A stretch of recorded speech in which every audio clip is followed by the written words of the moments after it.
Hello, আসসালামু আলাইকুম। জাকিয়া চৌধুরী আছে আপনাদের সাথে নতুন একটা ভিন্ন ধরনের ব্লগে স্বাগতম। তো দেখতেই পারছেন আমি আজকের আউটফিটটা বের করে নিয়েছি, এটা পরেই হচ্ছে যাব। সো কোথায় যাব, কেন যাব, কি করব সবটাই হচ্ছে শেয়ার করছি। সো দেখতেই পারছেন এখানে হচ্ছে আমি সোফার দোকান হাতিলে চলে আসছি। যেহেতু আমার বাসার সোফাটা চেঞ্জ করতে হবে, দ্যাটস ওয়াই আমি একটু দেখতে গিয়েছিলাম। আসলে অনেকগুলো দোকান দেখে বেছে কেনাটাই হচ্ছে শ্রেয় হবে আমার মনে হয়।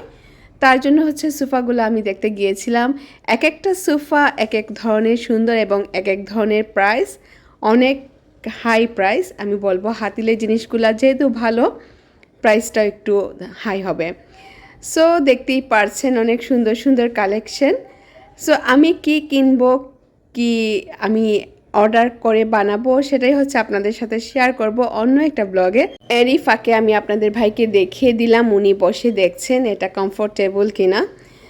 সো আমার তো অনেক ভালো লাগলো এই সোফাটা, বাট দামটা অনেক হাই ছিল। দেন হচ্ছে আমরা চলে গেলাম ফুচকাটঙে ফুচকা খেতে। অনেক সুন্দর একটা চাট ছিল আকাশে, ভাবলাম আপনাদের সাথে শেয়ার করি।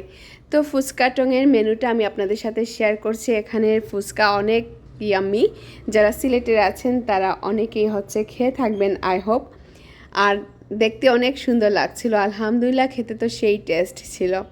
সো বলতে পারেন মোটামুটি সব মিলিয়ে অনেক ভালো একটা সময় কেটেছে। সন্ধ্যার পর আমরা বের হয়েছিলাম আমি আর আপনাদের ভাইয়া। সো এই তো ছোটো একটা ব্লগ শেয়ার করলাম, ভালো লাগলে অবশ্যই আমাকে কমেন্টে জানাবেন আমার সোফার কালেকশনগুলো আপনাদের কেমন লাগলো। যেতে যেতে আবারও চাঁদের একটু স্ন্যাপ নিলাম আপনাদের জন্য। আসলে খুব সুন্দর ছিল সেদিনের রাত, আমার খুব ভালো লেগেছিল আলহামদুলিল্লাহ। সো সব কিছু মিলিয়ে অনেক ভালো একটা সময় স্পেন্ড করেছি। সো আপনাদের ভালো লাগলে অবশ্যই আমাকে কমেন্টে জানাবেন আর আমার পেজের সাথে থাকবেন। শেয়ার কমেন্ট অবশ্যই চাই। আল্লাহ হাফেজ, বাই।